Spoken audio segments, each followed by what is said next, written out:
नमस्ते students, I am अनुज, सी अनुज जलोटा। जैसे मैंने पिछले लेक्चर के अंदर आप लोगों को एक ब्रीफ दिया था what we are going to be doing on a YouTube channel, ये उस सीरीज का अपना फर्स्ट लेक्चर है। Welcome to costing paper 3 CA inter.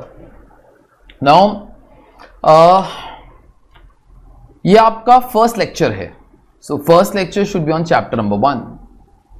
आपके मॉड्यूल्स के अंदर there is a chapter number 1 called as introduction, but I am not going to be doing that. उनका introduction I am going to be covering it up towards the end. That is the correct way to be learning it. आप लोगों के modules के अंदर जो भी chapters हैं, I am trying to arrange them in the best possible way, ताकि once our first chapter is done आप लोग को एग्जैक्टली मालूम है कि इसके बाद कौन सा चैप्टर लॉजिकली आना चाहिए। ओके, तो हम लोग basically we are trying to study this new subject. आप लोगों ने इससे पहले आज तक जो सब्जेक्ट किया है बहुत ज्यादा रिलेटेड विद नंबर्स, ऑब्वियसली वो अकाउंट्स है। अकाउंट्स को हम लोग फाइनेंशियल अकाउंट्स बोलते हैं, लेकिन अभी ये एक नया सब्जेक्ट आया है कॉल्ड एज कॉस्टिंग। आप लोग के लिए ये नया है। Now this is a subject that is most close to your practical life. India के अंदर नंबर ऑफ पीपल जो लोग अपना बिजनेस करना चाहते हैं बहुत ज्यादा है, entrepreneurship that we all call it. तो if you want to do your own business, first if you want to be a consultant, okay, second if you want to be a CEO of a company, आपको एक basic business कैसे चलता है आपको वो मालूम होना चाहिए।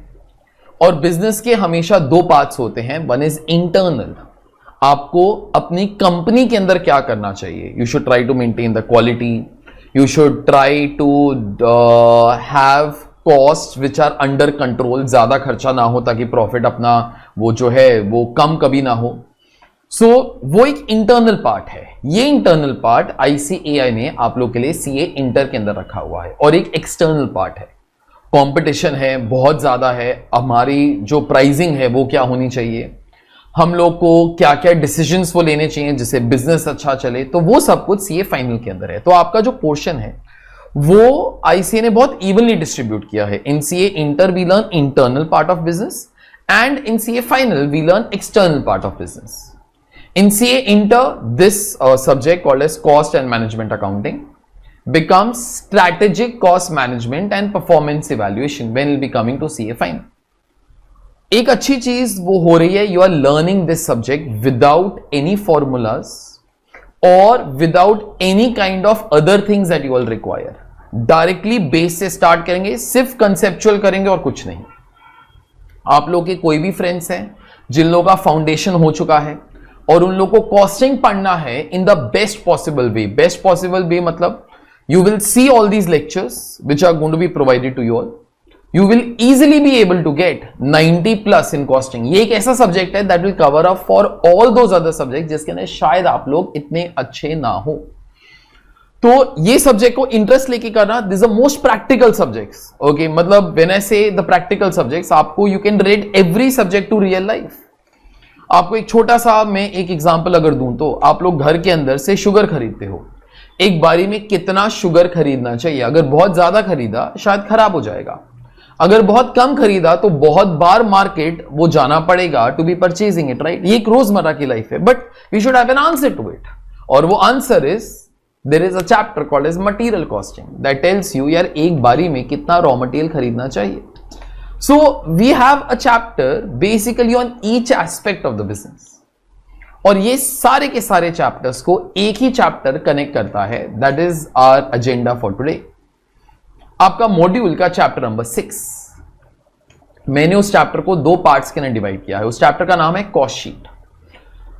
एक basic version of cost sheet रखेंगे और एक advance version of cost sheet रखेंगे। जो advance version of cost sheet है वो मैं लास्ट के अंदर करूंगा once your portion is over, क्योंकि ऑलमोस्ट उसके बाद मेरे को आपको और कुछ बताने की जरूरत ही नहीं पड़ेगी। जब हम लोग एडवांस कॉस्ट शीट वो करेंगे तब तक आपका सारा सिलेबस जो है वो हो जाएगा। So you will automatically be knowing कि उस चैप्टर के अंदर क्या आने वाला है। Now these lectures can be viewed by anybody जिन लोगों ने सीए फाउंडेशन क्लियर कर लिया है, या फिर अगर कोई डायरेक्ट एंट्री का स्टूडेंट है जो डायरेक्टली सीए इंटर के अंदर ही पहुंचा है, it's there for you all. So आपको एक सब्जेक्ट के बारे में फिक्र करने की कोई जरूरत नहीं है। I will take care of that, and that is paper 3 CA inter cost accounting. आपके पास यहां पर नीचे टेलीग्राम चैनल का लिंक है, उसके अंदर दो लिंक है, एक है एजे नेक्स्ट। एजे नेक्स्ट वाला जो टेलीग्राम का हमारा लिंक है, that is for asking doubts. आपको जो भी डाउट होता है, जो भी doubt, it can be a practical doubt. बहुत सारे हमारे जो स्टूडेंट्स वो होते हैं, they all are doing their own business also when they are doing this subject. Okay, बहुत लोग अपने फादर वगैरह का बिजनेस साथ में वो कर रहे होते हैं। कुछ भी डाउट्स आता है, you all can ask us. उसके बाद हमारा एक यहां पे चैनल भी है, CA इंटर एजे नेक्स्ट। यहां पे all the notes you will be able to get for each and every lecture. हर एक लेक्चर के लिए जो भी नोट्स हैं, I am going to be giving coloured notes in a PDF format. You can take those particular notes, you can take out the printout of that. These notes are the best notes that you all can be getting. जो भी आप लोगों को चाहिए इन notes के अंदर है। तो अगर आप लोग चाहो, अगर आपके पास एक कलर्ड प्रिंट आउट है, एक कलर्ड प्रिंटर है, you can take out the print out of that, that will be your only investment for these subjects. Moreover, हर लेक्चर के अंदर हम लोग क्या कवर अप करने वाले हैं वो मैं शुरू में बता दूंगा आप लोगों को। उसके बाद आपको अगर कोई एक स्पेसिफिक टॉपिक उस पूरे लेक्चर के अंदर से आपको वो चाहिए, तो वो डिस्क्रिप्शन के अंदर आप लोग को एक टाइमलाइन मिल जाएगा कि कौन सा टॉपिक हम लोगों ने कब किया था। तो अगर कभी भी फ्यूचर के अंदर याद आए कि सर ये वाला चीज मेरे को वो भूल गया, तो पूरा वीडियो देखने की कोई जरूरत नहीं है, आप लोग नीचे टाइमलाइन के अंदर क्लिक कर देना, आप लोग को डायरेक्टली वहां पर वो वाला चीज मिल जाएगा। ठीक, चलिए स्टार्ट कर लेते हैं with our subject, that is CA Inter paper 3 costing. Now ये मेरा एक इंट्रोडक्शन था। अभी उसके बाद let's start away with, ये एक सब्जेक्ट है जो आप लोग न्यू कर रहे हो। इससे पहले आप लोगों ने 11th स्टैंडर्ड से लेके आज तक अकाउंट्स कर लिया है। अकाउंट्स को आज से फाइनेंशियल अकाउंट्स बोलेंगे, okay, because it mainly deals with money, financial accounts. So वो फाइनेंशियल अकाउंट्स है जो आप लोग पेपर 1 और पेपर 5 के अंदर कर रहे हो इन CA inter. 1 is your accountancy, 1 is your advance accounts. Okay, ये एक नया सब्जेक्ट है कॉस्टिंग। यार अगर वो कर रहे हो तो फिर ये क्यों चाहिए, अगर ये कर रहे हो फिर वो क्यों चाहिए? तो एक बैकग्राउंड वो लेते हैं। मैंने इसके लिए आप लोगों को नोट्स इस चैप्टर के अंदर वो नहीं देने वाला हूं, क्योंकि ये चीज मेरे को लास्ट लेक्चर के अंदर थियरी के अंदर वो फिर से बोलना है। ठीक है, तो ये वाला चीज आप लोग सुन लेना।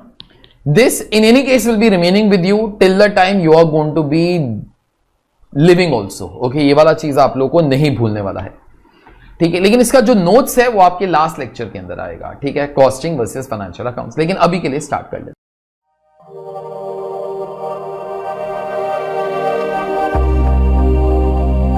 Now. Costing and financial accounts. Financial accounts वो वाला चीज है जो आप लोगों ने आज तक किया है। कॉस्टिंग वो वाला चीज है जो आप मेरे साथ करने वाले हो। एक चीज, हम लोग को तकरीबन 7 लेक्चर्स जाएगा to be doing the introduction of costing. तो उतना पेशेंस रखना प्लीज। जब तुम्हारे 7 लेक्चर्स हो जाएंगे, आप लोग को एक चीज रियलाइज होगा, we take you to a height that no teacher can dare to take you all. आप लोग को हर एक चीज you will be knowing the way it should be learned. आप लोग को हर एक चीज उस कंसेप्ट से बताऊंगा जैसे आप लोग को वो वाला चीज सीखना चाहिए। In fact after learning costing like this, in case you all want, you all can write your own books also, because you will be knowing each and everything का 100% लॉजिक। कुछ भी कॉन्ट्रोवर्सीज हैं, अगर किधर भी इंस्टीट्यूट वो गलत करता है, ऑल दो things will also be express. लेकिन फर्स्ट थिंग फर्स्ट, स्टार्ट कर लेते हैं with financial accounts and cost accounts. Financial accounts आपका नॉर्मल अकाउंट जो आप लोग 11th स्टैंडर्ड से करते आए हो। कॉस्टिंग आप लोग मेरे साथ कर रहे हो। What is financial accounts, what is cost accounts, उसके डिफरेंस से स्टार्ट करता हूं। Financial accounts in India, financial accounts is regulated by ICAI, institute of chartered accountants of India. Financial accounts के ना आप लोगों ने आज तक जो भी सीखा है वो किसी ना किसी इंस्टीट्यूट ने बोला है, और वो इंस्टीट्यूट आपका इंस्टीट्यूट है, वो मेरा इंस्टीट्यूट है, institute of chartered accountants of India. I am a chartered accountant. Costing in India is governed by ICWA, जिन लोगों ने बीच में अपना नाम बदल लिया था, institute of cost accountants of India. So this name and this name का short form eventually became same. ताकि कुछ कंफ्यूजन ना हो, मैं ये वाला नाम नहीं यूज करने वाला हूं, ताकि आपके और मेरा जो थिंकिंग है वो सेम रहे, ठीक। तो फाइनेंशियल अकाउंट्स के ना आप लोग जो भी करते हो एक एग्जांपल देता हूं, sir stock of finished goods is valued at cost or market price whichever is lower. ऐसा किसने बोला? सर ऐसा मेरे टीचर ने बोला। टीचर को किसने बोला? उसके टीचर ने बोला। फर्स्ट टीचर को किसने बोला? आईसीएआई ने बोला। ICAI, institute of chartered accountants of India. ताकि वो लोग ये चीजें आप लोग तक कम्युनिकेट कर पाए, वो लोग अकाउंटिंग स्टैंडर्ड्स लॉन्च करते हैं। आजकल की डेट के अंदर वो लोग इंडेस लॉन्च करते हैं। ओके, अकाउंटिंग स्टैंडर्ड्स या इंडेस, जो इंडेस है, these are versions of international financial reporting standards, IFRS. तो इंडिया के अंदर जो चल रहे हैं वो अकाउंटिंग स्टैंडर्ड्स थे, एंड वो slowly and steadily we are converting to Ind AS. Okay, जो भी एएस के अंदर लिखा होता है we have to be doing it. Example, stock is valued at cost or market price whichever is lower. ये चीज किसने बोला? अकाउंटिंग स्टैंडर्ड ने बोला। Sir follow principle of conservatism, ये किसने बोला? अकाउंटिंग स्टैंडर्ड ने बोला। ओके, शायद तुमको तुम्हारे टीचर ने बोला, but obviously it was told by institute of chartered accountants of India. Costing के अंदर हम लोग जो भी करते हैं that is regulated by ICWA, institute of cost and works accountant of India, जिसका नया नाम institute of cost accountants of India. अभी जैसे हमारा इंस्टीट्यूट अकाउंटिंग स्टैंडर्ड्स लॉन्च करता है, वैसे ही आईसीडब्ल्यूए कॉस्ट स्टैंडर्ड्स लॉन्च करता है। ओके, cost standards are basic guidelines कि आप कोई भी चीज कैसे ट्रीट करोगे। आपको छोटा सा एग्जांपल देता हूं, अकाउंटिंग स्टैंडर्ड्स हमारे लिए क्या करके देते हैं। एग्जांपल के तौर पे, साल के एंड में फायर लग गई, आपको अपनी बैलेंस शीट के अंदर वो वाली चीज कैसे दिखानी है, तो उसके लिए अकाउंटिंग स्टैंडर्ड्स हैं जो आपको बताते हैं that if there is a certain liability on the last day, how you are going to be showing it, whether that is a contingent liability, etc etc, so all those things are there।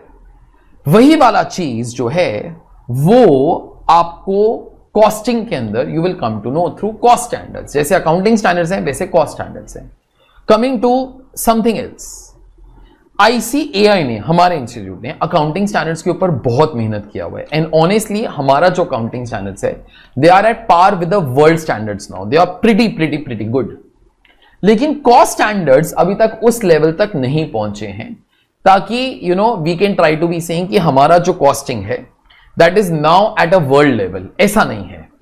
ICWA वाला जो institute है थोड़ा सा ठंडा institute है, it doesn't do much amount of work as compare to जो हमारा institute है। अगर आप लोग आईसीएआई से डिग्री ले लेते हो, you will be called as a chartered accountant. अगर आप आईसीडब्ल्यूए से डिग्री ले लेते हो, you will be called as a cost accountant. शायद इसका भी जो शॉर्ट फॉर्म है सीए ही है। ऑनेस्टली सैलरी के अंदर बहुत ज्यादा फर्क होता है। नाउ दो और चीजें before I come back to the final thing as such. Now financial accounts के अंदर 11th स्टैंडर्ड से लेके आज तक, 11th स्टैंडर्ड के एंड में जब आपके बेसिक टॉपिक्स खत्म हो गए थे तो आपको आपके सर ने वो बोला होगा चलो अभी फाइनल अकाउंट्स करेंगे। फाइनल अकाउंट्स हर एक साल के एंड में company has to be presenting its final accounts to the shareholders. अगर आप प्रोप्राइटर हो तो आपको खुद पता चलना चाहिए कि प्रॉफिट है कि लॉस है। सो हम लोग हर साल के एंड में मैन्युफैक्चरिंग अकाउंट बनाते हैं, अगर आप मैन्युफैक्चरिंग कंपनी हो तो ट्रेडिंग अकाउंट बनाते हैं और पीएनएल अकाउंट बनाते हैं। अगर आप मैन्युफैक्चरिंग कंपनी वो नहीं हो, सिर्फ आप एक ट्रेडिंग कंपनी हो तो ट्रेडिंग एंड पीएनएल अकाउंट। अगर आप कोई और इंडस्ट्री को बिलोंग करते हो, ना आपका मैन्युफैक्चरिंग का बिजनेस है ना आपका ट्रेडिंग का बिजनेस है, तो इनकम एंड एक्सपेंडिचर अकाउंट बनता है। These things are basically known, these things are done to basically know profit, right? Apart from that, यहां पर एक बैलेंस शीट और बनाया जाता है। बैलेंस शीट से आप लोग को यह पता चल जाता है आपके एसेट्स कितने हैं और लायबिलिटीज कितने हैं, ठीक है। जैसे फाइनेंशियल अकाउंट्स के अंदर manufacturing, trading and PNL account is done. In cost accounts you have something called as cost sheet. Okay, you have something called as cost sheet. Cost sheet is considered as a final account statement. लेकिन एक चीज का फर्क है, ये जो manufacturing, trading and PNL account है ना, ये आप लोग साल के एंड में तो बनाते ही हो। There is a standard called as interim financial statements, जहां पर some companies prepare it twice in a year, some companies do that quarterly. तो क्वार्टरली मतलब 4 times in a year. Cost sheet के अंदर एज सच कोई regulation नहीं है. You can prepare it for a year, you can prepare it for a month, you can prepare it for a quarter, you can prepare it for a week also. Okay, and there are many other ways of preparing cost sheet. जब हमारा CA inter का थोड़ा सा portion वो हो जाएगा, you will start to realise कि cost sheet can be prepared for various of reasons. Okay, जैसे आपको यहां से पता चल जाता है कि आपका प्रॉफिट कितना है, आपको बैलेंस शीट से पता चल जाता है कि आपका स्टेटमेंट ऑफ एसेट्स और लायबिलिटीज क्या है. कॉस्ट शीट से आप लोग को पता चल जाता है आप लोग का कॉस्ट मतलब खर्चा कितना हुआ, नथिंग एल्स. पर्पस, आप लोग फाइनेंशियल अकाउंट्स क्यों फॉलो करते हो? ओके, आपको अगर एक मैक्रो रीजन दूं तो अगर एक कंपनी है तो कंपनी के ओनर्स कौन होते हैं? Share holders. उन लोग को मालूम होना चाहिए यार कंपनी ने कैसा परफॉर्म किया. वो लोग कंपनी आकर तो कंपनी को मैनेज नहीं करते, वो लोग तो किधर भी दुनिया के अंदर स्कैटर्ड हो सकते हैं. तो उन लोगों को कैसे पता चलेगा कि कंपनी ने कैसे किया है? ओके, तो उन लोगों को कैसे पता चलेगा? इन दिस केस हम लोग manufacturing, trading and PNL account उन लोगों को देंगे तो पता चल जाएगा. बैलेंस शीट उन लोगों को देंगे तो पता चल जाएगा एसेट और लायबिलिटीज का जो स्टेटमेंट है वो कैसा है. ठीक है, so purpose in this particular case is to be finding out profit. That is one thing. Apart from that, to know the statement of assets and liabilities. ठीक है, these are the two purposes as such. Okay, कि आप लोग ये वाला चीज क्यों करते हो? कॉस्टिंग का एक मेजर पर्पस है, major, not the only purpose. Okay, बाकी जो पर्पसेस हैं वो तुम लोग को बाद में पता चलेगा. In this case is nothing but cost control. Cost control in this particular case is I would like to be knowing कि भाई मेरा खर्चा कितना है. अगर मेरा खर्चा ज्यादा है I would like to cut it down. इस चीज को हम लोग कॉस्ट कंट्रोल बोलते हैं. लेकिन हम लोग एक और चीज भी बोलते हैं, कॉस्ट कंट्रोल का मतलब होता है खर्चे ज्यादा नहीं होने चाहिए. बोलते सर ज्यादा नहीं होने चाहिए मतलब कम होने चाहिए. हां, कम होने चाहिए but not on the account of quality. अगर तुम लोगों ने अपना प्रोडक्ट का क्वालिटी बेकार करके खर्चे कम किए तो फिर क्या बड़ा काम किया. Okay, so cost control means not incurring excess amount, incurring same or lesser amount but not by compromising what quality. ठीक है, these are the these are the 5 differences that are there between financial accounts and cost accounts. ठीक है, ये सबसे बड़े फर्क हैं जो फाइनेंशियल अकाउंट्स और कॉस्ट अकाउंट्स के अंदर है. ये आप लोग के लिए पेपर 1 है और पेपर 5 है, या आप लोग के लिए पेपर 3 है. Okay, but again 100 marks paper CA final के अंदर भी कंटिन्यू रहेगा. And many other things also I can try to say. अगर आप लोग सोच रहे हो सर फ्यूचर के अंदर मैं एमबीए करूंगा, तो जो आप लोग इंटर ऑफ फाइनल के अंदर कॉस्टिंग के अंदर सीखने वाले हो सेम चीज आपको एमबीए के अंदर भी आएगा.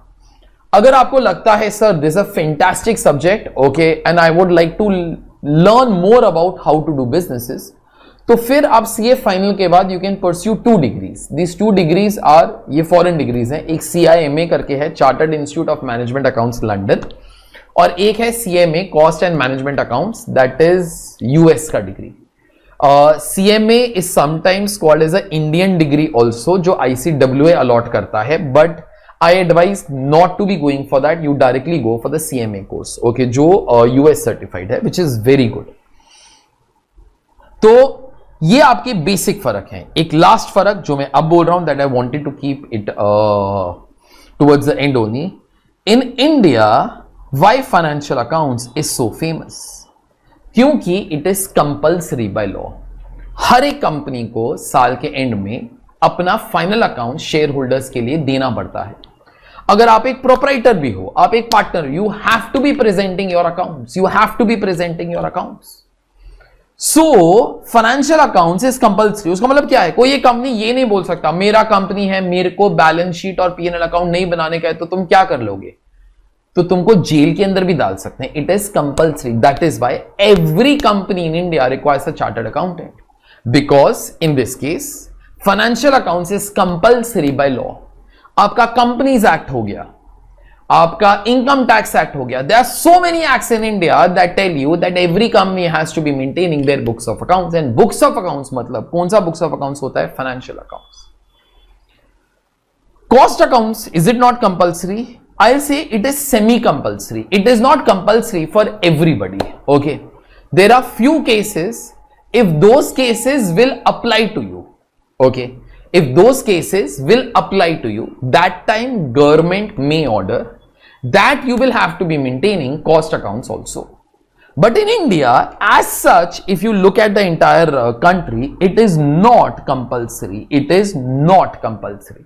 It is compulsory for very few companies, okay, but not all the companies as such. That is why demand of cost accountants in India is very less, क्योंकि हर कंपनी को इंडिया के अंदर कॉस्ट अकाउंटेंट्स की जरूरत नहीं पड़ती है, ठीक है। आप लोग जब भी मेरे साथ कॉस्टिंग सब्जेक्ट कर रहे हो, these are basic ground rules that you all should remember, ताकि यू ऑल ऑलवेज नो कि you are doing one different subject of accounts and you are doing one different subject of costing with me, okay। चलिए, this was a basic background कि financial accounts क्या है, cost accounts क्या है। लेकिन one thing जो मैंने बहुत ज्यादा elaborate वो नहीं किया था, थोड़ा सा बोला and then I stopped। Costing का एक मेजर एम होता है कॉस्ट कंट्रोल, कि अपने खर्चे जो हैं कंट्रोल के अंदर रखो। You know we always say कि यार एक कंपनी प्रॉफिट ज्यादा कैसे कमाता है सर, दो चीजें करके, या सेल्स बढ़ाओ या कॉस्ट कम करो। कॉस्ट कम करना comes within the perception of something called as cost control. Cost control, यार हम लोग कॉस्ट के बारे में बार बार बात कर रहे हैं, so let's try to define cost first. Define करते हैं कि भाई कॉस्ट आखिर होता क्या है। कॉस्ट कोई बोल सकता है सर कॉस्ट मतलब expense, perfect, okay. Cost is nothing but expense only. Every cost is nothing but kind of an expense. So wherever you think of cost, you think of expenses. Okay. Now what I'm trying to tell you all, ध्यान से सुनना है सब लोग। कोई भी तुम लोग खर्चा करो, we are going to be saying आप लोग कॉस्ट का खर्चा कर रहे हो, ठीक है। अभी ये वाले जो खर्चे हैं, ये वाले जो खर्चे हैं, हम लोग उसका ना एक कैटेगराइजेशन करते हैं, एक बाइफर्केशन करते हैं, ठीक है। ये बाइफर्केशन आपको हर एक सब्जेक्ट के ना काम में आएगा। अकाउंट्स के अंदर भी काम में आ सकता है, एफएम के अंदर भी काम में वो आ सकता है। एफएम मतलब financial management, and obviously costing के अंदर तो काम में आएगा ही आएगा, ठीक है। So I am trying to tell you all the types of cost that are there ever, ठीक है। ये वाला चीज आपके नोट्स के अंदर भी मैंने वो रखा हुआ है। आपके जो नोट्स हैं इस टाइप के हैं जो आपके टेलीग्राम के चैनल के ऊपर हैं। मैं पहले I am writing something, then I will come back to the notes, ठीक है। So therefore let's study types of cost. Now types of cost we always say कि खर्चे कॉस्टिंग के अंदर किस टाइप के होते हैं। नाउ बहुत टाइप के हो सकते हैं, but what I require to start off costing is this bifurcation. We say दुनिया के अंदर सारे के सारे कॉस्ट दो टाइप्स ऑफ कॉस्ट होते हैं। First in this case are direct cost, ठीक है। एक होता है डायरेक्ट कॉस्ट और दूसरा indirect cost. Indirect cost loosely by everybody is called by the name of overheads. अच्छा, now stop for a while. भाई स्टॉप फॉर अ व्हाइल। तुम्हारे सीए इंटर के अंदर ज्यादातर जो सब्जेक्ट्स हैं ना, they deal about a manufacturing company. तो जब मैं ये वाला बाइफर्केशन कर रहा हूं, that bifurcation is done based upon a manufacturing company. It's not based upon something like say bank or something, okay। वहां पर भी ऐसा bifurcation हो सकता है, but I'm not going into that, okay। I'm trying to talk of all the manufacturing companies that are there, ठीक है। तो मैन्युफैक्चरिंग कंपनी के लिए हर एक खर्चे दो टाइप के हो सकते हैं। These are which type? These are direct cost and these are overheads। तो डायरेक्ट कॉस्ट क्या होते हैं, ओवरहेड्स क्या होते हैं। So let's start. एक मैन्युफैक्चरिंग कंपनी का एग्जांपल देता हूं। डायरेक्ट कॉस्ट, जरा ऐसा सोचना, direct cost is any cost that satisfies to conditions. कौन सा to conditions? First, it should be a cost that is fully proportionate. It should be a cost which should be fully proportionate. Fully proportionate to what? It should be fully proportionate to number of units that you all produce. अगर कोई भी ऐसा cost है जो तुम्हारा ये दोनों का दोनों कंडीशन सेटिस्फाई करता है, वी से it is one example of direct cost. याद रखना, जो दोनों कंडीशन सेटिस्फाई करते हैं। तो बीच में यहां पर एक एंड करके डाल देता हूं, ठीक है। अभी एग्जांपल लेते हैं फिर से, लेकिन एक बार, डायरेक्ट कॉस्ट वो वाला कॉस्ट है जो आपका दो कंडीशन सेटिस्फाई करता है। First, it should be a fully variable cost. Fully variable मतलब प्रोपोर्शनेट कॉस्ट। प्रोपोर्शनेट मतलब वेरी करता है, और ये वाला चीज किसको वेरी करता है? जब भी क्या चेंज हो, जब भी क्वांटिटी प्रोड्यूस चेंज हो। एग्जांपल लेते हैं, if it was not clear. For a small example, हमारा कंपनी कुछ भी प्रोडक्ट बनाता है, कुछ भी बोल लो। Suppose for a small example, चलिए ये वाला पेन बनाता है, ठीक है, स्टाइलस। तो ये वाला पेन बनाता है। जब भी वो लोग एक पेन बनाते हैं, ये वाला जो पेन है it is by a company called as Wacom, ठीक है। जब भी वैकॉम एक पेन बनाता है तो उसके लिए उनका प्लास्टिक लगता है and they all put a rubber grip on top, ठीक है। चलो मैं प्लास्टिक के बारे में बात करता हूं। जब भी वो लोग एक पेन बनाते हैं उसके लिए उनका 15 रुपया का प्लास्टिक लग जाता है, ठीक है। 15 रुपीज का प्लास्टिक लग जाता है। जरा सोचो, अगर उन लोगों ने 2 पेन बनाए तो उन लोग का प्लास्टिक कितने रुपीस का लग जाएगा? 30। अगर 3 पेन बनाए तो 45। जरा सोचो ये वाला कॉस्ट कौन सा कॉस्ट है? Sir, this cost is direct cost. क्यों? It satisfies my 2 conditions. Which 2 conditions? Is it a proportionate cost? Yes sir, जब ये डबल अप हुआ ये भी तो डबल अप हुआ, that is proportionate. Okay, proportionate you can also say it is variable cost, क्योंकि वो हर यूनिट के लिए लग रहा है, ठीक है। अपार्ट फ्रॉम दैट, ये वाला खर्चा तुम्हारा जो प्लास्टिक का खर्चा है कब होता है? जब आप पेन बनाते हो। It is a cost that you incur whenever you produce. अगर कोई भी कॉस्ट ऐसा होगा that satisfies both these conditions, that is going to be one example of which cost यार? Direct cost. Okay, direct cost are all those costs which are fully proportionate. Fully proportionate का मतलब it is a variable cost. एक और word अगर दूं तो मतलब these are the cost जो हर यूनिट के लिए लगता है, हर यूनिट के लिए। अगर आप लोगों ने एक पेन बनाया तो कुछ खर्चा होगा, अगर 2 पेन बनाए तो डबल खर्चा होगा। Okay, all these particular cost are per unit cost as such, ठीक है। तो ये हो गई आप लोग की डायरेक्ट कॉस्ट। फर्स्ट एग्जांपल था ये, फर्स्ट एग्जांपल। मैं इधर 1 लिख देता हूं, सेकंड, ठीक है। सेकंड एग्जांपल दे रहा हूं of direct cost. Direct cost in this case something like this. मेरा एक मैन्युफैक्चरिंग कंपनी था, अभी वो कोविड हुआ तो हम लोग पहले ना शर्ट्स बनाते थे, ठीक है, कोविड से पहले।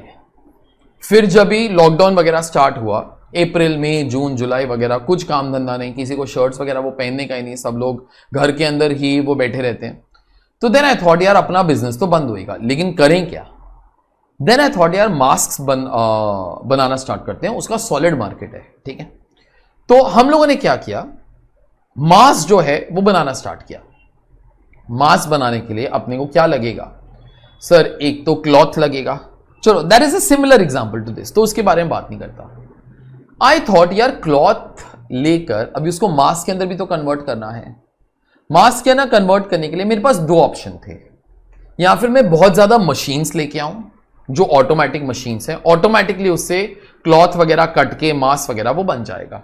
आई थॉट अभी इतना इन्वेस्टमेंट कौन करेगा यार, मास्क का business will remain for 1 or 2 years, जिंदगी भर वो थोड़ी चलेगा। ओके, देन आई थॉट क्या करूं? सो देन आई थॉट कि यार वर्कर्स लोग को लाएंगे, उन लोगों को थोड़ा सा एक ट्रेनिंग वगैरह देंगे and then I tell them कि मास्क वगैरह you all can start to be making. तो जो वर्कर्स थे वो लोगों ने बोला सर ट्रेनिंग वगैरह के बाद हम लोग जब ये मास्क बनाना स्टार्ट करेंगे, आप हमको हर मास्क के पीछे कितना पैसा देगा? मैंने उनको बोला सुनो, जब भी तुम लोग 1 मास्क बनाओगे ना, ओके, उसकी कटिंग, स्टिचिंग, उसकी पैकिंग वगैरह के लिए together I give you in this case से ₹20। तो अगर बंदा 1 मास्क बनाएगा कॉस्ट विल बी 20। अगर बंदा 2 मास्क बनाएगा, my cost I have to be paying for 2 mask, right. तो कॉस्ट यहां पर कितने रुपीस का हो जाएगा? 40। So therefore 1 mask cost is 20, 2 mask cost is going to be 40। What is this? This is nothing but in this case direct cost. क्यों direct cost? Sir, it is a fully proportionate cost. Fully proportionate cost मतलब 1 mask बनाया तो कुछ खर्चा, double mask बनाया तो double खर्चा। अभी अगर 4 मास्क बनाएगा तो कॉस्ट विल बी 80, 3 मास्क बनाएगा कॉस्ट विल बी 60। तो ये प्रोपोर्शनेट कॉस्ट है। प्रोपोर्शनेट मतलब ये वाला कॉस्ट वेरिएबल कॉस्ट है। वेरिएबल कॉस्ट मतलब ये वाला कॉस्ट हर यूनिट के लिए लगता है। These are per unit cost, ठीक है। And these costs are incurred whenever the workers will produce the mask. So therefore, first condition भी satisfy होता है, second condition भी satisfy हो जाता है. Hence, this is again one example of direct cost. Okay, third पे आते हैं. Third, अभी अजीब एग्जाम्पल देता हूं. ये वाला जो पेन है ना, ये वैकॉम कंपनी का है. वो वैकॉम कंपनी जो है जापानीज कंपनी है, ठीक है। उन लोगों ने सोचा यार इंडिया के अंदर ना ये वाले पेन्स नहीं सप्लाई करेंगे, वो कस्टम ड्यूटी वगैरह बहुत ज्यादा लग जाता है, सो पेन बिकम्स वेरी एक्सपेंसिव। तो हम लोग ये वाला पेन जो है इंडिया के अंदर नहीं बेचेंगे, ठीक है। अभी मैं एक नया बंदा था, आई थॉट यार ये पेन्स ना बहुत सॉलिड होते हैं, मैं इंडिया के अंदर ऐसे स्टाइलस बनाना स्टार्ट करता हूं, ठीक है। तो मैंने ऐसा सोचा कि मैं इंडिया के अंदर ऐसे वैकॉम के एक ऐसे जो स्टाइलसेस है वो बनाऊंगा। तो मैंने बिजनेस स्टार्ट कर दिया, स्टाइलस बनाता था मैं, कोई खरीदता नहीं था। देन आई थॉट कि like why do people don't buy my stylus. तो फिर मेरे को तो वो रियलाइज हुआ मेरा ना कोई ब्रांड नेम वगैरह नहीं है, और ब्रांड नेम के पीछे तो दुनिया भागती है, अपना कोई ब्रांड नेम ही नहीं है। तो फिर जनता is not interested in buying my product. तो देन आई थॉट यार कैसे करें, फिर आगे बिजनेस कैसे करें, प्रोडक्शन करूंगा सेल्स नहीं होगा तो क्या यूज है तो बिजनेस करने का। तो फिर ना मैं जापान गया, वहां पे जो वैकॉम कंपनी था उसके ओनर से मिला। मैंने उनको बोला listen now obviously I can't talk तो जापानीज ओवर हियर। तो मैंने उस बंदे को, जो कंपनी का जो ओनर था, तो उसको ऐसा बोला कि sir I will take your agency and I will manufacture the pens in India. जब मैं इंडिया के अंदर पेन्स बनाऊंगा उसके ऊपर I will put your name of Wacom, और ऐसा ही लगेगा कि वो आपका प्रोडक्ट है। तो लोग बोलते ठीक है, लेकिन आप हमारा नाम यूज करोगे, आप पेन्स बनाओगे, आप पेन्स बेचोगे, तो हमको क्या मिलेगा। तो हम लोगों ने फिर थोड़ा सा एक डील वगैरह किया कि जब भी एक स्टाइलस बनेगा, ठीक है, जब भी एक स्टाइलस बनेगा बिकेगा नहीं, जब भी एक स्टाइलस बनेगा मेरे को वैकॉम कंपनी को 1000 रुपीज का रॉयल्टी देना पड़ेगा। मेरे को वैकॉम कंपनी को 1000 रुपीज का रॉयल्टी देना पड़ेगा। Royalty is a compensation for using the brand name, okay, it is a compensation for using the brand name. So therefore एक स्टाइलस बनेगा तो I have to be paying ₹1000 to that Japanese Wacom company, okay. तो अगर मैं 2 stylus बनाऊं तो मेरे को यहां पे कितना रुपीस पे करना पड़ेगा, 2000। अब जरा सोचो, what is this, does it satisfy both my conditions, is it a proportionate cost? Yes sir, it is proportionate. 1 तो 1000, 2 to 2000, brilliant. Is this incurred when ever you produce? मैं तुमको अभी अभी बोला, मेरा और वैकॉम कंपनी का आपस में एग्रीमेंट क्या हुआ था कि जब भी एक स्टाइलस बनाऊंगा at that particular time I have to be paying ₹1000, okay. So both the conditions are satisfied. These are all direct costs. Direct costs are any cost that satisfy both these conditions. First, it should be a proportionate cost, या फिर a variable cost, या फिर a per unit cost, मतलब हर unit के लिए लगता है। आप लोग जरा सोचो, यहां पे एक पेन बनाने के लिए 15 रुपए का प्लास्टिक चाहिए, एक मास्क बनाने के लिए मेरे को 20 रुपए का वर्कर को पे करना पड़ेगा। एक वैकॉम का स्टाइलस जब मैं बनाता हूं, I have to be paying ₹1000 as royalty. हर केस के अंदर ये वाला खर्चा हर यूनिट के लिए होता है, और ये वाला खर्चा कब हो रहा है, जब आप लोग प्रोडक्शन कर रहे हो। These are all examples of what you all call as direct cost. These are direct cost. मैंने क्या किया, एक्चुअली आप लोगों को डायरेक्ट कॉस्ट सिखाया, और इंटरनली मैंने आपको कुछ और भी सिखा दिया। डायरेक्ट कॉस्ट इज सब divided into 3 parts. This was one example of direct material. This is one example of direct labor. This is one example of direct expenses. आप लोग क्या करो, लाइफ के अंदर अगर सपोज कभी ऐसा क्वेश्चन आता है क्लासिफाई द कॉस्ट, तो पहले ना आप उस कॉस्ट का नेचर जरा देखो। अगर डायरेक्ट कॉस्ट है तो वो 2 कंडीशन सेटिस्फाई करता होगा। You all know both those conditions now. अगर दोनों कंडीशन सेटिस्फाई कर लिया तो वो डायरेक्ट कॉस्ट तो कहलाएगा, लेकिन डायरेक्ट कॉस्ट के अंदर वो अंदर किधर जाएगा? There is direct material, there is direct labour, direct expenses. तो हम लोग अभी आगे क्या करते हैं, हर एक के लिए ना हम लोग एक एक कंडीशन और बोल देते हैं, ठीक है, ध्यान से जरा सुनना।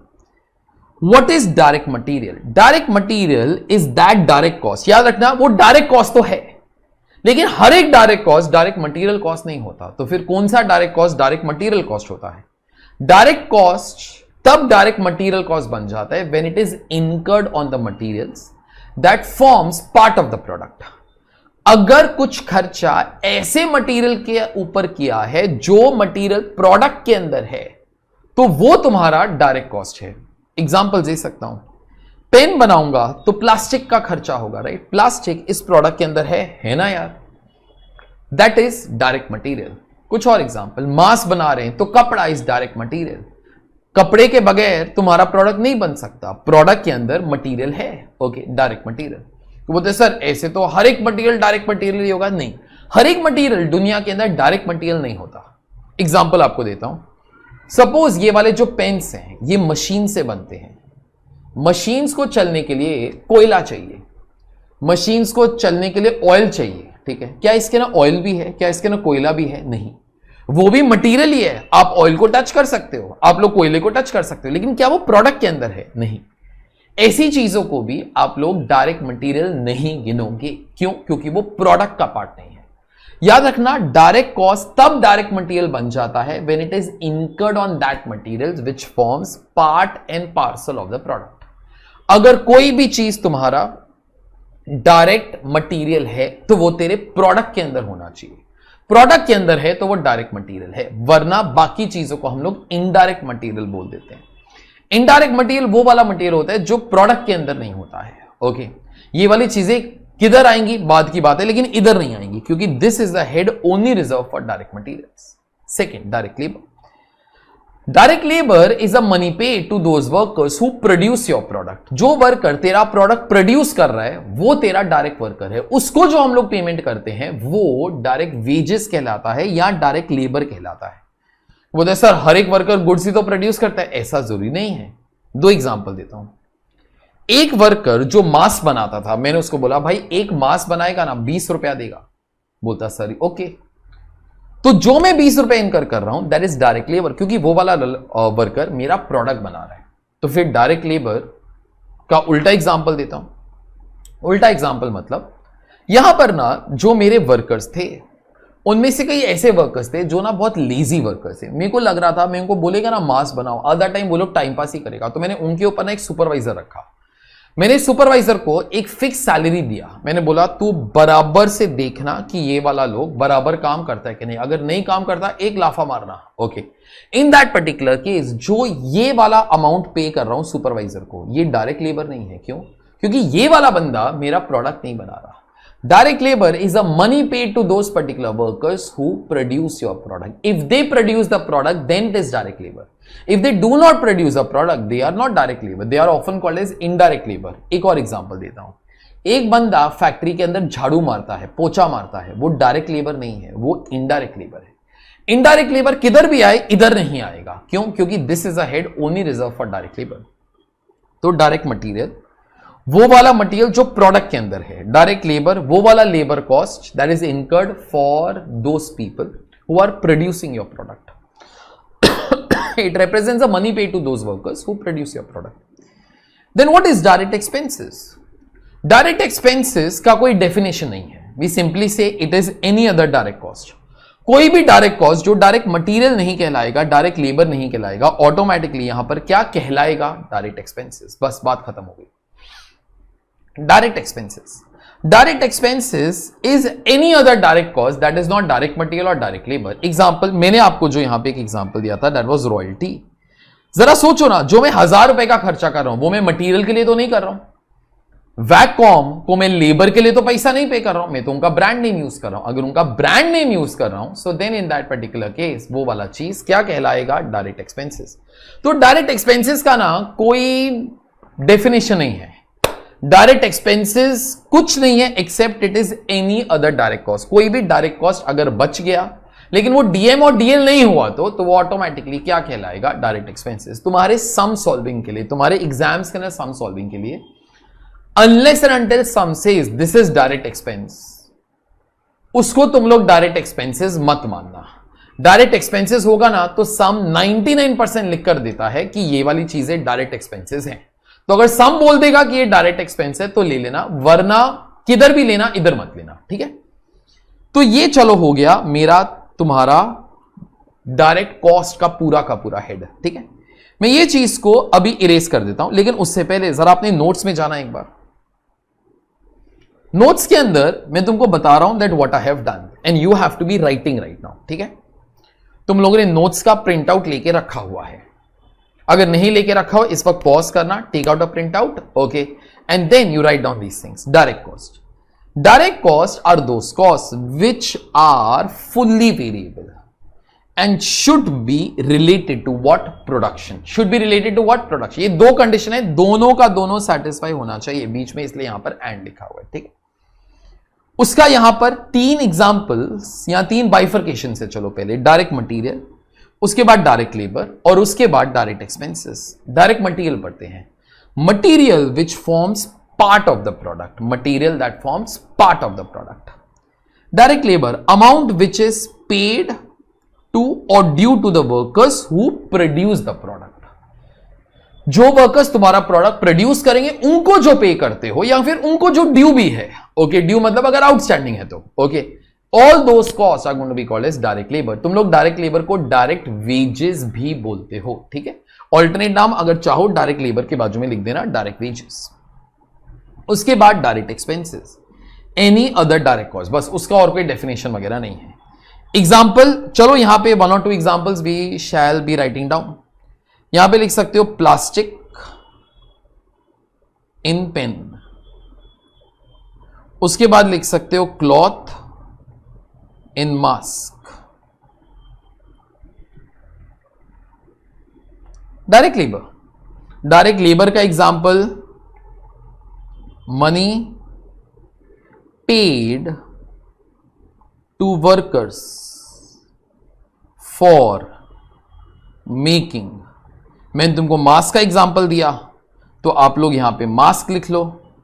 एक सेकेंड, हाँ, फॉर मेकिंग यहां पे लिख लेना मास्क.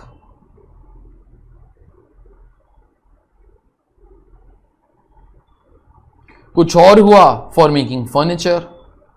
तुम लोग अगर furniture, suppose you're a company जो मैन्युफैक्चर करता है फर्नीचर्स, जो कारपेंटर्स लोग को पे करोगे, that will be nothing but your direct labour cost.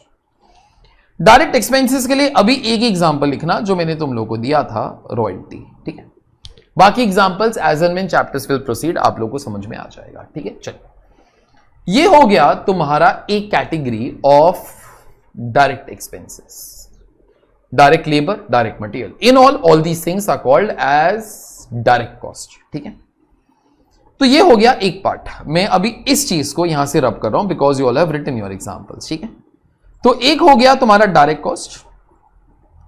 Direct cost के अंदर इन दिस पर्टिकुलर केस यहां पर तुम्हारी 2 कंडीशंस हैं. ठीक है, तो what is overheads? Again I do not have a definition for that. तो फिर ओवरहेड्स क्या हुआ? सिंपल है, any cost which is not direct cost is going to be called as overheads. अगर कोई कॉस्ट फर्स्ट कंडीशन सेटिस्फाई नहीं करता है या सेकंड कंडीशन सेटिस्फाई नहीं करता है, हम लोग इस कॉस्ट को कौन सा कॉस्ट बोल देंगे? ओवरहेड्स. या फिर चलो दोनों कंडीशन भी सेटिस्फाई नहीं करता, या फर्स्ट सेटिस्फाई नहीं करता या सेकंड सेटिस्फाई नहीं करता या कोई भी सेटिस्फाई नहीं करता, हम लोग उसको ओवरहेड्स बोल देते हैं. ओके, ओवरहेड्स को कई लोग लूजली इनडायरेक्ट कॉस्ट भी बोल देते हैं. ठीक है, overheads could be any expense that is not direct cost.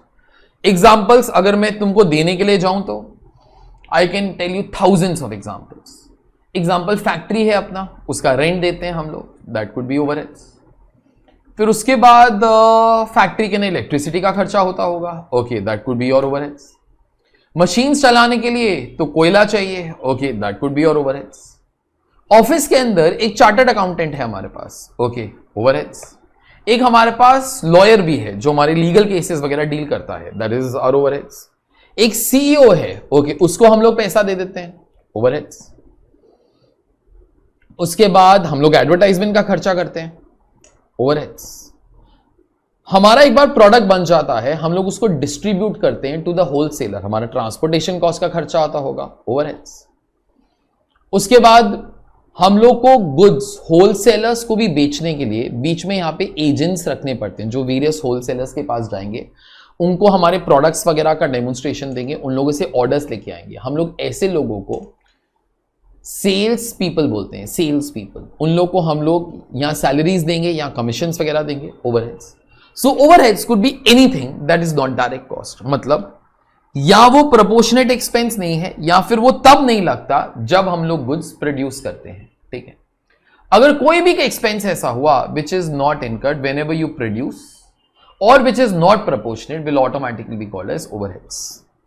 Overheads अभी ना न्यू कॉस्ट शीट क्या हुआ कि ना जो इंस्टीट्यूट है वो जब अभी न्यू कोर्स लेके आए ना, उन लोगों ने नया फॉर्मेट ऑफ कॉस्ट शीट भी दिया. इस new format of cost sheet के हिसाब से तुम्हारा जो ओवरहेड्स है that has to be in 3 parts. Logically it should have been in 4 parts. तो जब मैंने तुम्हारा नोट्स बनाया ना, मैंने उसके अंदर 3 पार्ट्स रखा हुआ है, लेकिन तुमको सिखाने के लिए मैं यहां पे 4 पार्ट सिखा रहा हूं. लेकिन last 2 heads I will combine towards the and, क्योंकि मेरे को उनके बाइफर्केशन की कोई जरूरत नहीं है. ठीक, तो ये कौन से 3 हेड्स हैं, ठीक है, या फिर अभी फॉर स्टार्टिंग ये कौन से 4 हेड्स हैं. तो सबसे पहले भी से overheads can either be factory overheads, overheads can either be administration overheads, overheads can either be selling, distribution and marketing overheads. These are main 3 heads जो दुनिया के अंदर बहुत फेमस है. ठीक है, factory overheads, administration and S and D या marketing overheads. आप लोग फैक्ट्री ओवरहेड्स को बहुत नामों से जानते हो. Factory overheads can also be called as manufacturing overheads. Factory overheads can also be called as production overheads. Factory overheads can also be called, ये वाला नाम जरा याद रखना, वो आईसी को बहुत प्यार है इससे, works overheads. Works WORKS, works मतलब फैक्ट्री ही होता है. ठीक है, ये वो वाले खर्चे हैं जो आपकी फैक्ट्री के अंदर होते हैं. ठीक है, इसके अंदर कुछ ना कुछ और बोलूंगा लेकिन थोड़ी देर के बाद. These are factory overheads. ठीक है, ये हो गया तुम्हारा फर्स्ट हेड.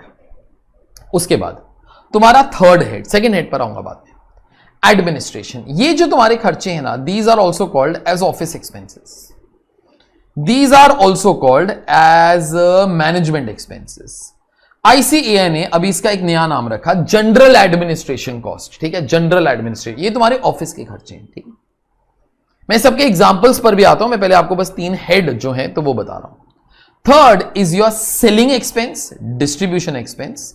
आप लोग इसको मार्केटिंग एक्सपेंसेस भी बोल सकते हो. ठीक है, अब ये तीनों चीजें क्या है, उससे पहले जरा याद रखना, आप लोग ओवरहेड्स पर तभी आओगे, आप लोग ओवरहेड्स पर तभी आओगे जब तुम्हारा डायरेक्ट कॉस्ट जो है उसका या फर्स्ट कंडीशन सेटिस्फाई नहीं हुआ या सेकंड कंडीशन सेटिस्फाई नहीं हुआ या दोनों नहीं हुआ. ठीक है, अगर कोई भी एक्सपेंस ऐसा था जिसने या फर्स्ट या सेकंड या दोनों कंडीशन सेटिस्फाई नहीं किया तो वो ओवरहेड्स के अंदर आ गया.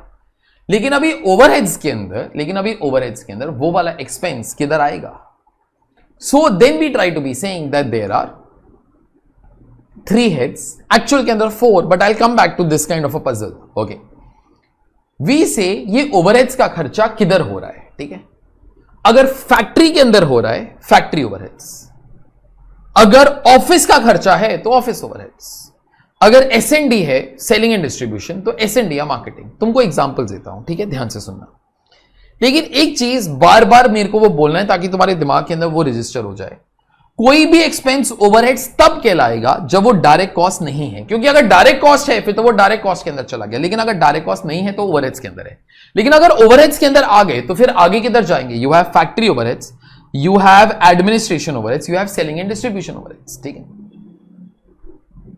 फैक्ट्री ओवरहेड्स वो वाले खर्चे जो फैक्ट्री तक हो जाते हैं, but again for the 5th time provided it is not direct cost, क्योंकि डायरेक्ट कॉस्ट होता तो उधर चला जाता. अभी आप लोगों को एग्जांपल दे रहा हूं, फैक्ट्री का रेंट हो गया, वो वाला खर्चा है फैक्ट्री ओवरहेड्स. फैक्ट्री के अंदर ही लग रहा है ना, फैक्ट्री के अंदर एक सुपरवाइजर था. ठीक है, फैक्ट्री ओवरहेड्स. फैक्ट्री का इलेक्ट्रिसिटी का बिल, फैक्ट्री ओवरहेड्स. फैक्ट्री की बिल्डिंग खराब हो गई, उसको रिपेयर्स करवाया, फैक्ट्री ओवरहेड्स. फैक्ट्री के ना मशीनरी थी, उसका डिप्रिसिएशन, फैक्ट्री ओवरहेड्स. उसका ग्रीजिंग एंड ऑयलिंग करते हैं रोज, फैक्ट्री ओवरहेड्स. जो वर्कर झाड़ू मारता है फैक्ट्री को, factory overheads.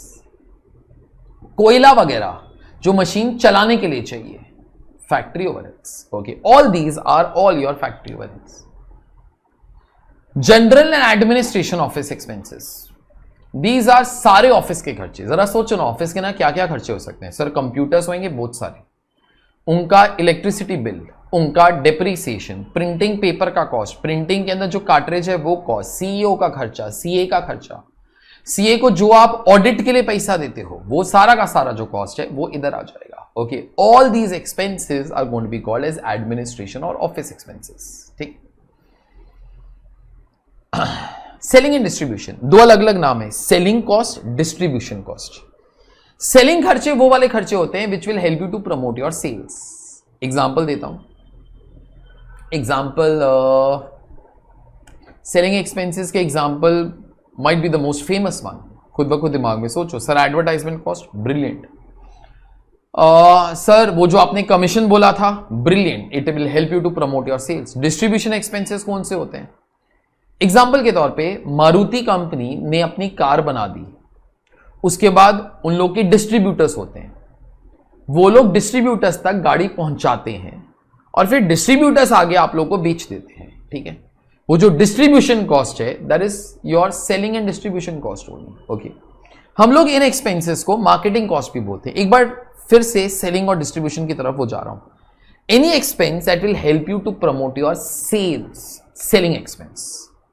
Distribution any expense that is incurred to distribute the goods to the final customer, these are your distribution cost. तुम्हारे दिमाग में ऐसे डाउट्स आ सकते हैं, सर मेरे दिमाग में आ रहा है कि बैड डेट्स किधर जाएगा सर, नेक्स्ट लेक्चर। मेरे दिमाग में आता है सर कैश डिस्काउंट किधर जाएगा sir, next lecture. Few of the things I want you all to think also yourself कि ये वाले खर्चे किधर आएंगे, ओके। अपने हिसाब से सोचना है, given you all the definitions, okay. Sir आपने 4 बोले थे, आपने 3 क्यों लिखे? चलो चौथा भी लिख देता हूं। जब इंस्टीट्यूट ने नया कॉस्ट शीट लेकर आए ना इन द न्यू कोर्स, उन लोगों ने ये दोनों को क्लब कर दिया, ठीक है। तो मेरे लिए ये और ये वाला जो डिफरेंस है ना आज की डेट में बहुत ज्यादा कुछ वो मायने नहीं रखता, बिकॉज जब हम लोग कॉस्ट शीट बनाएंगे ना हम लोग ये दोनों खर्चों को कंबाइन कर देंगे, ठीक है। अभी ये वाला चीज आईसी लेकर आया, वो लोग क्या बोलते हैं, फैक्ट्री ओवरहेड्स के अंदर न्यू कॉस्ट शीट के अंदर आप लोग वो सारे के सारे खर्चे एक्सक्लूड कर देना which are incurred for administration of the factory. फिर से बोलता हूं, हम लोगों ने फैक्ट्री ओवरहेड्स के बारे में क्या बोला था? Any expense that is incurred in the factory is factory overheads, obviously provided it is not direct cost. मेरे को कभी ये मत बोलना सर डायरेक्ट मटेरियल का भी तो खर्चा फैक्ट्री के अंदर ही होता है, लेकिन बेटा direct material already direct cost के अंदर आ चुका है, ऑलरेडी उधर आ चुका है। मैं तुमको वही बोला, ओवरहेड्स के अंदर तुम लोग कब आओगे? जब ये दोनों कंडीशन सेटिस्फाई नहीं हुआ। अगर डायरेक्ट मटेरियल था, उसने तो डायरेक्ट कॉस्ट का कंडीशन सेटिस्फाई किया ना यार, तो वो तो डायरेक्ट मटेरियल के अंदर चला गया। फैक्ट्री ओवरहेड्स के अंदर वो सारे के सारे खर्चे आएंगे विच is incurred in the factory, लेकिन वो वाले खर्चे नहीं आएंगे, ऐसा इंस्टीट्यूट ने बोला while making the new cost sheet. इसके अंदर वो वाले खर्चे नहीं आएंगे which are incurred for administration of the factory, क्योंकि वो वाले खर्चे हम लोग सेकेंड हेड के अंदर अलग से लिखेंगे और हम लोग इस हेड को नाम क्या देंगे? Administration overheads for administration of factory, ठीक। इंस्टीट्यूट क्या बोलता है अभी, ये एक्सपेंस के अंदर वो वाले एक्सपेंसेस इंक्लूड मत करना which are incurred for administration of the factory, वो हेड आप लोग अलग रखो। अभी आपको ज्यादा क्लियर बोलता हूं। अब जरा सोचो, हमारी फैक्ट्री के अंदर एक मैनेजर था, उस मैनेजर का काम क्या था? He has to manage the factory. Manage मतलब administer the factory.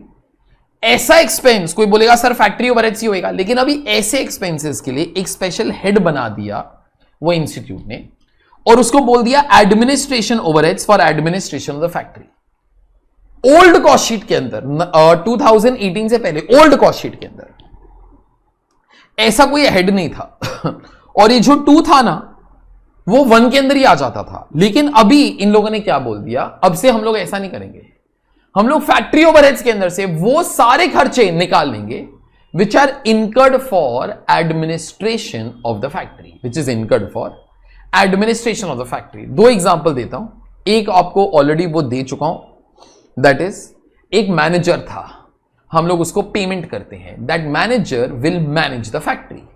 So basically managing is a administration job. याद रखना, अगर कोई बंदा ऑफिस मैनेज कर रहा है, सीईओ, ओके, तो फिर वो इधर आएगा क्योंकि ये सारे ऑफिस के खर्चे हैं, लेकिन ये वाले खर्चे कौन से हैं? Which are incurred for administration of the factory, okay. So these are in this case your administration overheads for administration of the factory. 2 example बोला था, एक बोल दिया फैक्ट्री मैनेजर को जो मैं पेमेंट करूंगा। सेकेंड एग्जांपल देता हूं। सेकेंड एग्जांपल, मेरे जो वर्कर्स थे ना बोथ लीजी। जैसे सुपरवाइजर उधर देखा, ओके, वो लोग कुछ ना कुछ पीना स्टार्ट कर देता था, खाना स्टार्ट कर देता था। मेरे को लगा यार अभी ये सुपरवाइजर की ना बस की बात ही नहीं है। मैंने क्या किया, मैंने हर जगह पे ना सीसीटीवी कैमरास वो लगवा लिए और एक कंट्रोल यूनिट बनाया जहां से we can observe whatever each person is doing. वो जो है that is administration expense for administration of the factory. CCTV cameras के ऊपर जो डेप्रीसिएशन है वो इधर आएगा, because this is a special head for such cost. इस हेड के अंदर वो सारे के सारे फैक्ट्री के खर्चे आ जाते हैं which are incurred for administration of the factory. Factory को बेटर मैनेज करने के लिए जो भी खर्चे होंगे वो वाले खर्चे इधर आ जाएंगे। तो अभी इंस्टीट्यूट के हिसाब से क्या है, there are 3 types of cost that are there. Okay, ये 3 टाइप्स ऑफ कॉस्ट क्या है? फर्स्ट फैक्ट्री ओवरहेड्स, लेकिन इसके अंदर पॉइंट नंबर 2 वाले खर्चे इंक्लूडेड नहीं है। उसके बाद पॉइंट नंबर 2 वाले खर्चे administration overheads for administration of the factory. और उसके बाद third in this case is general office administration expenses, selling, distribution and marketing cost. बस these are all your expenses that are there. ठीक है, यही चीज मैंने आप लोगों को नोट्स के अंदर भी दिया। तो नोट्स के अंदर अब जरा बराबर से देखना, फैक्ट्री और वर्क्स ओवरहेड्स और मैन्युफैक्चरिंग ओवरहेड्स और प्रोडक्शन ओवरहेड्स, ये वही वाले 4 नाम हैं आपके। ठीक, example in this particular case यहां पे वो लिख के रखना, फैक्ट्री रेंट। आप लोग पूरा लिखना फैक्ट्री रेंट। उसके बाद इलेक्ट्रिसिटी कॉस्ट ऑफ फैक्ट्री,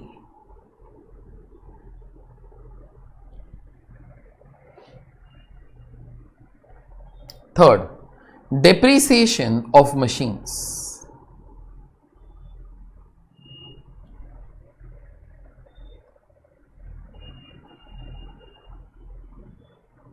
बस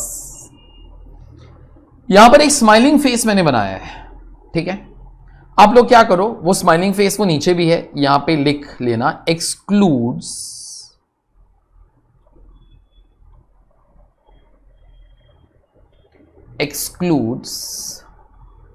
administration overheads for administration of factory। यही वाला पॉइंट एक और भी लिखवाऊंगा एक और बार in the same manner in the sad face also. ठीक है, रुको आगे। Administration overheads related to production, administration overheads related to production. इसका एग्जांपल मैंने तुम लोग को 2 दिया, फैक्ट्री मैनेजर सैलरी, उसके बाद डिप्रिसिएशन ऑन सीसीटीवीज।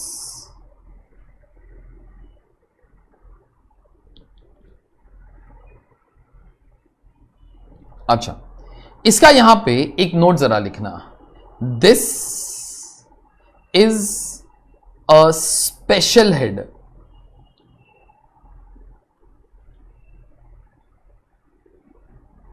एंड आगे अभी बहुत छोटा छोटा लिखो, these expenses will be excluded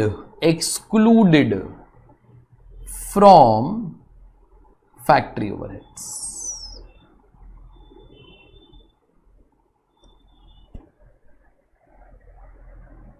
ठीक है, आगे general administration and S and D overheads. जितने भी एग्जाम्पल चाहो यहां पे लिख सकते हो। एग्जाम्पल्स के अंदर अभी क्या क्या लिखे हैं यार, एग्जाम्पल्स के अंदर इन दिस पर्टिकुलर केस लिखो, चलो एग्जाम्पल, चलो वो तुम्हारा पहला एग्जाम्पल ही लिखता हूं, amount paid to chartered accountants. I told you कि तुम्हारा लिखता हूं, but you are not a chartered accountant. Okay, stipend, इससे तो सब कुछ समझ में आ जाएगा। स्टाइपेंड तुमको मिलेगा, या डायरेक्ट एंट्री वाले हो तो मिल रहा है, ओके, वो वाला चीज जनरल एडमिनिस्ट्रेशन के अंदर आता है। ठीक है,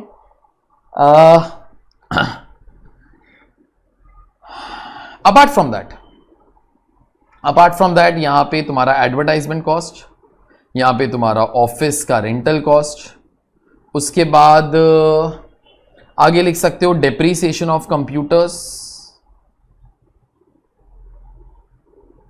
उसके बाद लिख सकते हो कमीशन अगर जगह है तो, वरना इट इज ऑल फाइन। ठीक है, वरना it is all fine. Now तुम लोग को ये वाले एग्जांपल्स कुछ याद रखने की कोई जरूरत नहीं है, तुम्हारा सारा सिलेबस तो वो बाकी है, वहां पर ये सब कुछ हो ही जाएगा, so don't bother about that, ठीक है। उसके बाद next in this case is going to be, बराबर से सुनना, next in this particular case is your selling and distribution का ये वाला जो नोट है, यहां पे लिख देना बोथ दीज एक्सपेंसेस मतलब एडमिनिस्ट्रेशन एंड S&D, ठीक है, both these expenses are taken together only in cost sheet. Although अभी तक कॉस्ट शीट क्या होता है you all don't know, but ठीक है, you all can just write down this particular note. चलिए, विद दिस मैंने आज का अपना फर्स्ट काम खत्म कर दिया है। I have left you with many things that you might be thinking, sir ये वाला खर्चा किधर आएगा, ये वाला खर्चा किधर आएगा। थोड़ा सा पोर्शन चलने दो, you will automatically start to be thinking in a correct way. Okay, तो आज का एक रीकैप वो कर लेता हूं। Financial accounts, cost accounts, compulsory, optional, chartered accountant, cost accountant, ICAI, ICWA, manufacturing, trading and P&L account, sir cost sheet, accounting standards या Ind AS, cost standards. Okay, उसके बाद कॉस्ट का बाइफिकेशन किया। कॉस्ट की बाइफिकेशन के अंदर sir direct cost, overheads, direct cost के अंदर डायरेक्ट मटेरियल, डायरेक्ट लेबर, बचा कुचा direct cost will be called as direct expenses. Overheads, anything that is not direct cost will be called as overheads. Overheads के अंदर हमारे लिए अभी 3 heads हो गए। कौन से 3 हेड्स? फैक्ट्री के अंदर जो खर्चा हो रहा है फैक्ट्री ओवरहेड्स, लेकिन उसके अंदर जो मैनेजमेंट के लिए फैक्ट्री के अंदर खर्चा हो रहा है उसके लिए अलग से हेड है, जो सेकंड वाला मैंने दिया। और उसके बाद तुम्हारे ऑफिस के खर्चे, selling and distribution is now treated as one single head. बस your job is all done. आज का अपना फर्स्ट लेक्चर जो है वो हो गया है। हम लोग हर लेक्चर के अंदर एक चीज जो करेंगे, विल ट्राई टू रिवाइज जो पहले हुआ है and then in this case will try to be going ahead. Costing के अंदर एक अच्छा चीज क्या है, all your chapters are connected to each other. बीच में 1 या 2 चैप्टर्स हैं जो थोड़े से ऑफ बीट है, लेकिन उसके अलावा every chapter is connected. If you know your cost sheet, first chapter that we all are doing in a proper way, no automatically all your chapters will become very simple. I'm Anuj. I'll see you all in the next lecture. Bye. Hi guys, welcome to the tip of the day. Her chapter के end में और हर chapter के हर lecture के end में there will be tips provided. 15 chapters, I have got 15 tips for you all. और हर lecture के end में of the same chapter same tip will be there, ताकि तुम्हारे दिमाग के अंदर भी रहे। Today we are going to be having the first tip and something for me that is most important, marks and your time that you devote to your studies are not proportional to each other. कई लोग 16 घंटे पढ़कर भी पास नहीं होंगे, कई लोग 8 hours पढ़ के भी रैंक लेकर आ जाएंगे। It is not dependent upon how God gifted intelligence is. It is all about what your concentration level is whenever you are trying to be studying. जो भी पढ़ाई करो अच्छे तरीके से concentrate करके करो. It goes a very long way in life in trying to improve yourself. 8 hours, cut yourself out from many things. अगर आप 8 hours का टारगेट रखे हुए हो तो 8 आवर्स बाकी चीजों की तरफ मत सोचो। तुम्हारा फ्रेंड्स कितना पढ़ाई कर रहा है, नेटफ्लिक्स के ऊपर क्या मूवी आ रही है, keep all those things aside. It is 8 hours that you are going to be giving to your studies per day. If you are going to be giving for 8 hours, more the better, लेकिन more के चक्कर के अंदर अपना quality of concentration खराब नहीं करो। Study in a visor वे। जितना पढ़ाई करते हो उतना अच्छे तरीके से पढ़ाई करो। Honestly for me 8 to 10 hours is more than enough for you all to be getting a rank also. It's only that how you are spending those 8 to 10 hours without talking to your friends for anything except the doubts. You are not keeping your phone with you and trying to have the distractions. तो 8 hours to 10 hours continuously या फिर in breaks, whatever your mind allows, लेकिन अच्छे तरीके से उतना पढ़ाई कर लो, that should be sufficient enough. This is my first tip of the day.